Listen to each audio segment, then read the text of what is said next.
Alrighty, good afternoon, guys. Welcome back. What a fun day.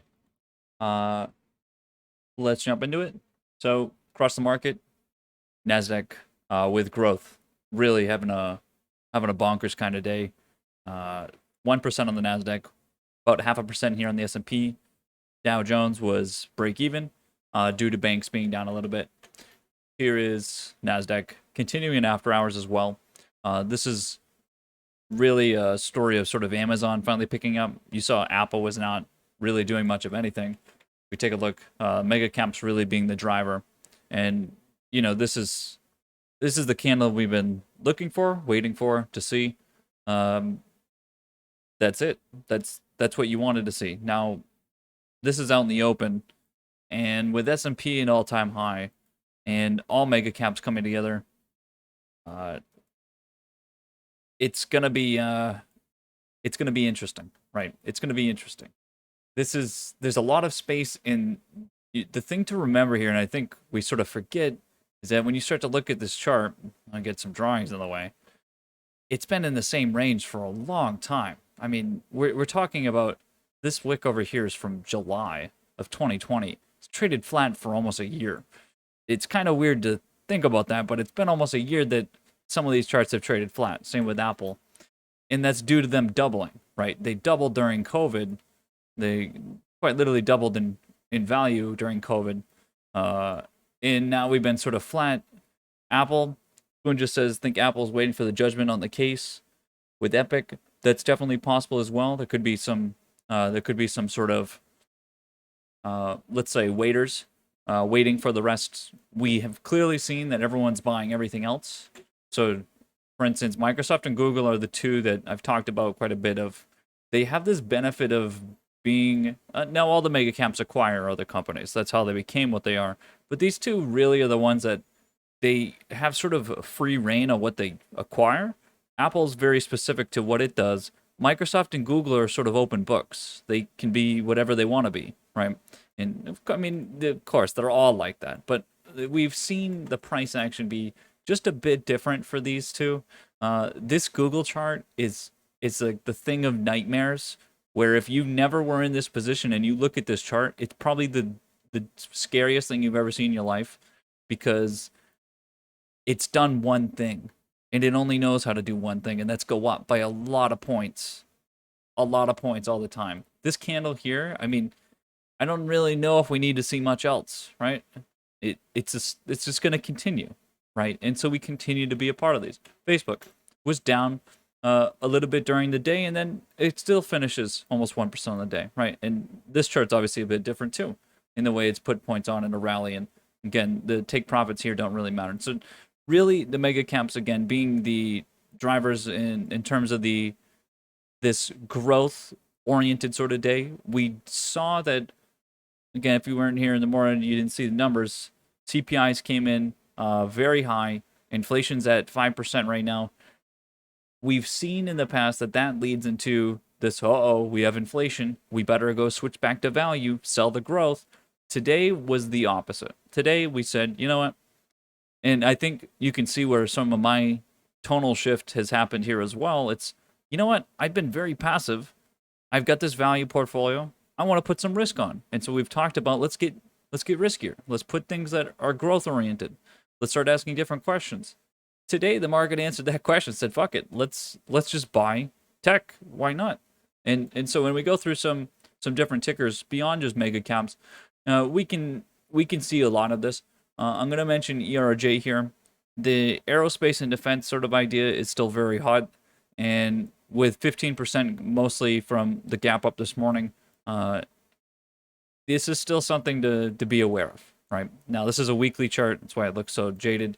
But these kind of moves that we continue to see that are based on bigger ideas, and we've talked about this. It's not macroeconomic data or something. It's just a big idea, sort of like what we've seen with bios here. We've talked about the COVID vaccine companies turning into something more afterwards. Maybe the U.S. government is going to start a new spending program to help R&D and give money over to these companies, whether it's related to universal healthcare, whatever the hell it is. There's a big idea there that needs solving, and we can speculate on it. Same with aerospace and defense. And again, that sector is built up of a lot of different things. It depends on sort of the orientation of it, but we use it in a broad sort of sense and talk about it for a big idea focus. Today, another day of bios. Healthcare across the board doing very well, but something that needs to be mentioned that is a bit surprising and we need to be thinking very critically of and carefully, I guess you should say, is clean energy, specifically the solar side. We've seen a big drawback and a consolidation at a low that doesn't seem like it was going anywhere. Now, we've seen some bid candles over the last sort of this week, right?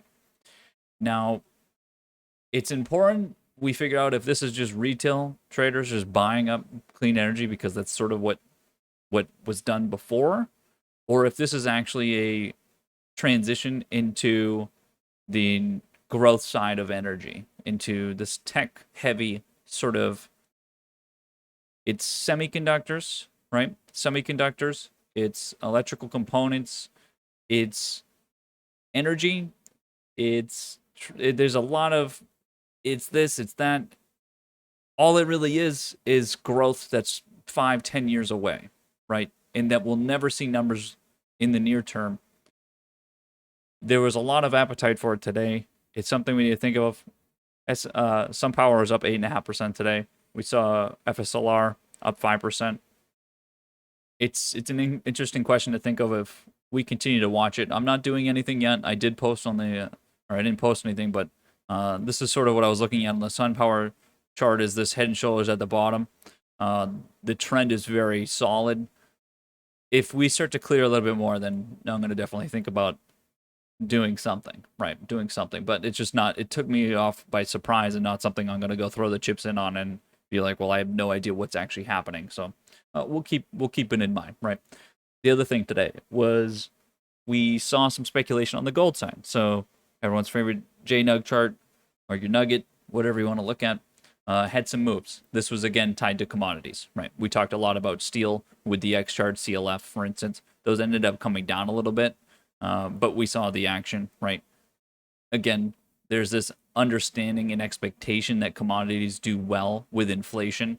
It is the most obvious sort of understanding. Well, duh, if prices go up, then commodities being sort of the underlying of those things are going to go up. Yes, makes sense.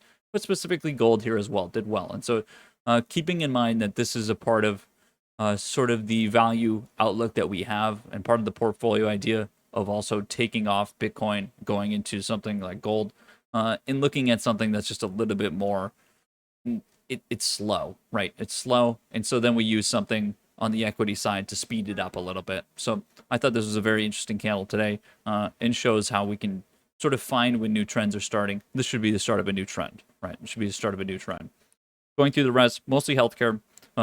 There's some tickers here today that have had candles that are definitely breakout candles, so I might be updating quite a bit of charts that we see here on the sort of the top of the list, as we call it. And it's, again, a factor of all-time high happens, adds volatility. Some of these charts that had resistance with all-time highs and this demand coming through, it ignores it, right? We talked about this coming to the day. Things like RAD are very close, right? This is something that's still tied to the inflation idea. It has this benefit of being volatile just by itself. It was a meme stock. It was retail heavily traded. It's got the benefit of being a retail store, and we've talked a lot about how those consumer prices being tied to it. And so even charts like this continue to go. There's a lot of things that have opportunities, right? Things that are close to being breaks on new levels, and it's important to continue to look for some of these, right? And as we continue to look through charts, there's a lot, right? There's a lot. It's, yeah, every single name that's popped up is tech, right? And that's how it looks like it wants to be. And why would it continue? Because we haven't really done much with growth in quite a bit of time, right? We haven't done much with growth in quite a bit of time. Things like PayPal, right? These are the kind of charts that we want names. We want name recognition. We want something that's going to be active, traded, has some sort of upside, and is coming out of this consolidation where we've been so value oriented and really risk averse you can call it. We've been risk on with the market going through highs, but we've been pretty risk averse on some of these things that put a lot of points on late 2020 and into 2021 during January, right? Anything that has a chart that looks like this over here, we've been pretty, quiet on. And so today, I'm a big fan of. I'm a big fan of on the day that you see those numbers, people say fuck it and go buy everything that is contrary to that idea, right? And it speaks, I think, a lot. And when we talk about people's behavior, right, this was not like investors or traders in the shadows today, right? Everyone made it very clear what's on their mind, right?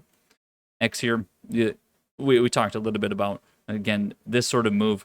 These are the kind of charts that you can take advantage of and make some significant points just trading from support up to the upside. Some of these are going to be interesting going to tomorrow. I think everything will be interesting tomorrow because, again, what's the breakdown now? What are we trying to achieve here now? Are we trading for this inflation idea that's going to be transitory? Is that why we're buying so much growth and riskier sort of assets?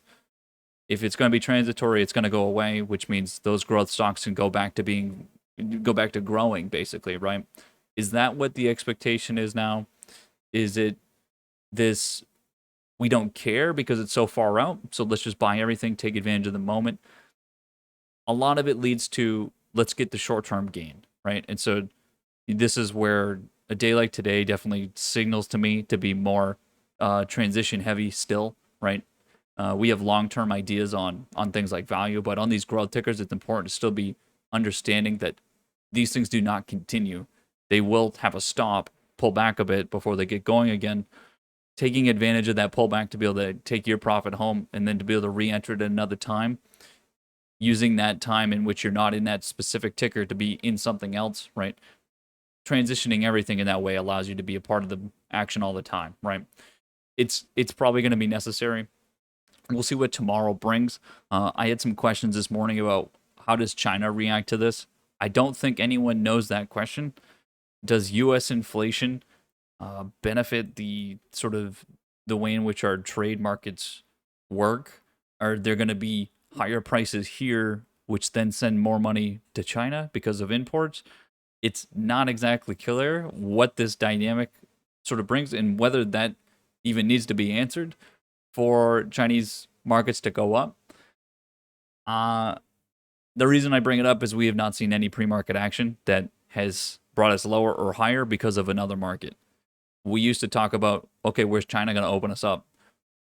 We haven't done that in months, right? Because China's been basically a blur. There's not much going on there. It's just regulation. There's not much understanding. You see a number like today, that's something they're going to react to, right? And so that we'll have to see where we open, or at least what their market does. We saw some of their tickers do some things today that leads me to believe that there's going to be upside tomorrow. I talked about it, that some of these look like good entries. I'm not confident enough of what exactly the outcome is. But some of these, again, they all offer upside. We just don't know the timing. The candles today signal to me that it's the end of the low here and the end of the downtrends that they're in. I think I'm pretty confident with saying that. We saw the BDU chart show some bid here. I think most charts look like this from China coming out into tomorrow. Whether these are weekend trades or not, we'll find out at open. If they are, then I'll definitely use these as some of my risk trades over the weekend because, again, it may be a bit of digestion for a reaction, but I would imagine that China reacts in some way, especially since we've even just had the news that we're spending like $250 billion to compete with them on technology and shit like that. I think there's enough there that you get some reaction, and so we'll see. That might be some nice risk to be able to put on, and we'll look for that. The other side of things is travel. We saw travel come down. Again, we had some things on the value side taking profit as money went into growth. We've talked about this dynamic of value to growth and the rotation that happens between them. It's no surprise when we see it. When tech goes up very heavily, we see some losses on the other side, right? And it's all in the equity market, especially when we've talked about bond markets not very correlated. We have seen some more money go there, but it's still not the correlation that it was before.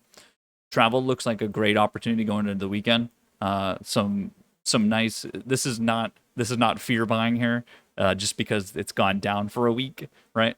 There's not really much fear buying here. We can kind of call it that if you want to, but we're buying on a low going into the weekend, understanding that the numbers we just saw actually back up the reason why this should go up, and that we're actually in the position of price here because of the wanting and need to buy something else and taking profit on something that you've been a part of, right? It's the same transition idea that we utilize that price just naturally has, right? Where buyers and sellers are setting price points, but to enter a market means that you have to exit a market. And we see it on these travel charts all the time, which is why we call them short-term and volatile, because there's not a long outlook on these charts. You can sit in this chart forever, but there's other charts that are better to sit in forever. These are all about the trade. It's about being in at a low, out at a high, right? We're going to get in at a low tomorrow again. We've talked about the win. The win side came in support again. Now, this, again, the way this lined up, happened to line up that we're taking the support again today. There's no problem with that, right? Take it again and again for the same idea. I think travel is a very nice trade for going to the weekend. So kind of a same-o scenario where, yeah, we kind of do that every time, right? Every time we come into low, we take that. There are some that we want to be careful of avoiding. It's the charts that have this downward sort of trend, and you might have seen this in some other areas. It's important we be careful. When you have something like this here, you can probably see it, where the candles are sloping to the downside, right? This is where those people that have their moving average lines would notice that their moving average line is heading to the downside, right? This is the kind of one, by the way, you don't need that moving average line, right? Because you can just fucking see it with the candles. But either way, you can see it here comparatively to something like AAL that doesn't have that, right? That this is not a downward sloping chart. This is upside. And so when we choose tickers to be entering in this sort of sector, it's important we're taking these ones that actually lead and have the bullishness there, because the bid that's there in a recent term will be there in the near term here as well, to go into the future. We want to be careful. I think I said this yesterday as well, not to be buying things that are actually junk, right? It's not that it's not going to go up, but it's about the gain that we can get. If we're entering a trade, we need it to go up immediately. We're buying options. It needs to move immediately. We can't wait and bottom fish and do the game of, well, maybe someone will buy it because it's in a sector that people like. That's not the way we're going to do things. So we want to have something that's for sure. Of course, it's never absolute that it's going to go up the next day, but we can definitely be aware of it by looking at a chart if it's bid or not. And so let's definitely be thinking about that. And that's like me comparing Win and like LVS here, right? Do I want to buy Win here or do I want to buy LVS, right? I'm going to buy Win. See how this is downturned? Yeah, it's a little bit more downtrend, right? It doesn't mean that it's not going to come off support here, but my upside is just a little different, right? It's just a little different. There are times when it's better to be buying the things that are at a bit of a low, but that's usually when we're going to have something over a longer period of time. This is not so much the case, right? It's not that we're not buying at a low price. It's more just the angle at which we're buying it. We want speed to come from our move. We don't want to have to fight for our life through a level. That's a bit of a difference. So travel should be nice tomorrow. In terms of these mega caps and everything, it's going to be important that we do not get shaken out of these positions in some sort of way. Even if I've talked about transition stuff, no one should have to transition any of their mega caps. I'm in them, and I've been in them much longer. I would imagine there's been no reason to transition these positions. It's important you don't get overly sort of anxious to do something with a trade when it's just paying you money. There's some of that fear of, well, maybe it'll go down on Monday and I'll lose it all. That's fine. Like, that's gonna happen at any time, right? There's a point at which you're stepping on your own shoes, right? I would say for most situations, there's no problem with just taking the profit at any point you feel uncomfortable or unsure. But I think with mega caps, it's a little different here because the upside potential from this point, at least wait for it to get to the all-time high and then digest it a little bit before trying to press the button, because it's so hard to get back in these positions. I don't even have any understanding of how you could get back in to something like Google here. Like, who in their right mind is actually going, you know what? I didn't want to buy this last week or 2 weeks ago, but now it looks good. Now I'll buy it, right? I mean, that's just, it's too far. And I'm not the kind of person that's going to buy up here either. I'll just sit on my position, and when I take profit, I'll take profit, and then I'll look for some sort of new dip buy, right? But we're not in that scenario where there's going to be opportunities to go buy this at a low. You fucking missed it, right? You actually did miss the boat this time. What's going to happen? FOMO. There's going to be a lot of FOMO. That's what this is, FOMO. And so don't be the FOMOer, right? Don't be buying at things that you missed just because you missed them. And don't be the one selling it just because you're like, well, I don't know. There's other people buying it still, right? Just stick with it, right? Stick with it. Other sector I want to mention is semiconductors. And we saw a very nice day today. Some of these charts look a little different, but I would just look at sort of the gain that was had today. UMC 3%, TSM having a nice day as well, 1% here, but it's underneath this level, so it's in a little bit of a different spot. Our big names like NVIDIA continuing this little bit of a consolidation. This is an opportunity for those of you that are not in this position, probably get into tomorrow. This is not really a flag or anything like that, but it's had some tightening and looking to continue this move to the upside. It's been the most bullish. I would say this area is definitely one to get a part of, and we've sort of we've seen it everywhere, really, this trend continuing. And so I would say the consensus is in that the idea that there's been a shortage in chips most likely has led to higher prices. I don't really see any other strong reason that's specific, other than you could just say, well, growth is being bought, mega caps are being bought, leading the charge. I mean, sure, that's helping, but I would say a lot of this is still off the back of the supply issues that happen. And so keeping that in mind, these have continued, and that's been an argument that we had, a couple months ago, or at least a month ago, that's continued on, and we've done very well with these trades. And so just taking a look at it, making sure we're understanding that that's actually happening still, right? In terms of the next time we have data, it's going to be a little while. And it's important we remember we sort of trade on the data at this point, and we trade on the Fed news. We trade on the anticipation that something could change. It's going to be a little while again, right? It's going to be a little while. And so when the market has nothing upcoming, we do get into that little bit of a phase where we just kind of do whatever the hell we want, because we don't need to worry about anything. We don't need to, be passive leading into data because we're unsure that this or that may happen, even if we have an opinion on it of what it would do. This means that there will be more sort of volatility. And I've talked about this leading into tomorrow. We should be looking for more volatile trades that are risky, especially on the option side, going into next week's expirations, right? We have expirations for options, the June monthlies. Take advantage, right? This is, I would say the hottest time we've had in a while, with just about anything can be bought. You can buy anything in the tech side. You can buy anything with value. You can stay normal and you'll get the same gain, right? Maybe you'll get some more because the volatility picks up. But this is definitely not a time to be sort of lax in doing nothing unless that's sort of your prerogative, right? And so I would say find something risky. Maybe you don't need to use the word risky, but find something to buy tomorrow, right? Something that you haven't bought, and something to take for a weekend trade that it's not a coin flip, but it's something that offers some sort of upside, right? Look at your option chart and see, okay, this went up 100% the last time. It went up 3% on the underlying. I'm pretty sure from every single day this week, we've had at least a few hundred tickers over 3% a day, right? When we look at the list today, there's plenty of tickers that put 100% on one of the options on one of these charts, right? I would bet that ZS had an option that was up 100% today, right?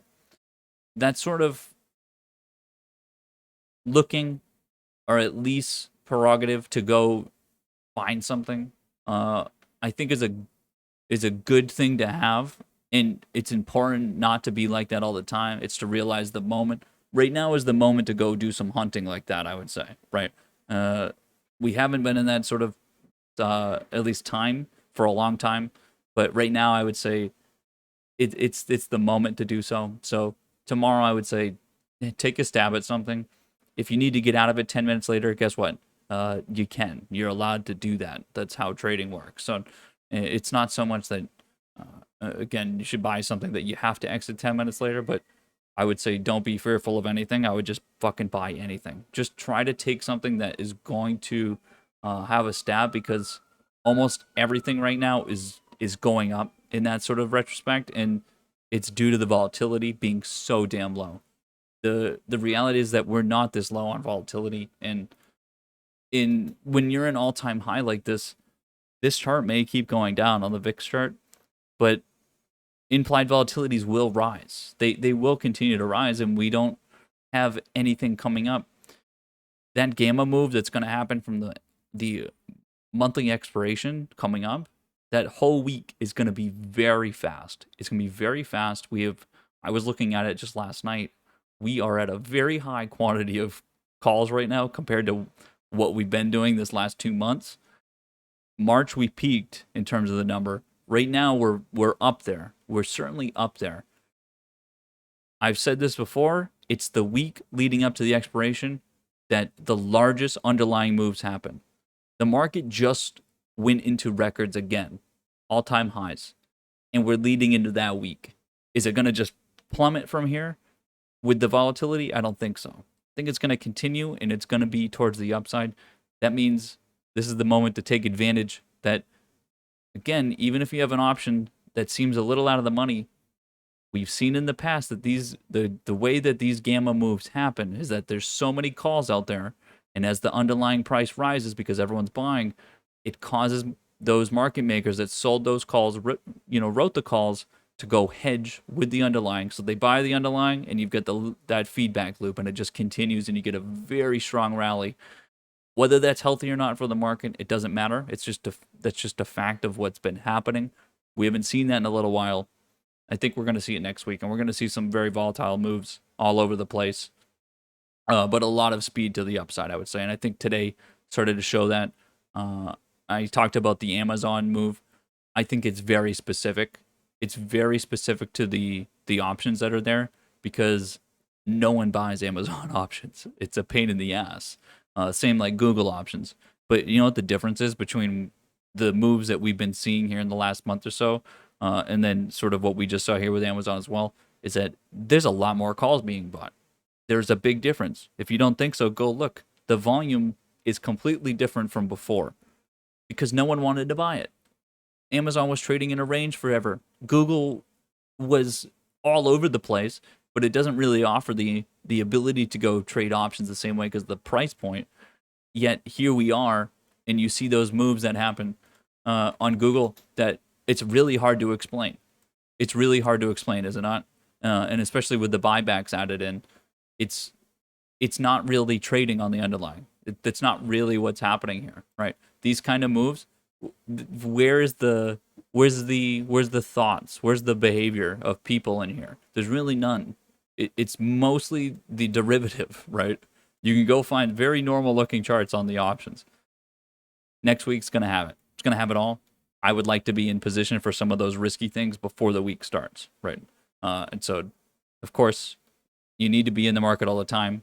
That's what I'm talking about with risk is a very small amount of money, but it's fun money, and it's important to take advantage where we can get some upside. And I think right now's the time, right? So that's what I've got. I'll have some charts that'll be updated because we saw a lot of breakouts today. In terms of the clean energy, I don't think I'm going to post the SunPower chart or something or anything like that. I know I drew this up during the day. I don't think I'm going to do anything with clean energy here. We'll just watch it tomorrow, see what happens. All right. So This one I'm going to still leave out because I'm just not really that confident on what exactly is happening here because it's not like anything's changed or anything like that. So we'll keep that one. We'll keep that one in the back of our mind. So I'll see you in the morning. Enjoy your afternoon, your night, evening, wherever you are. And until then.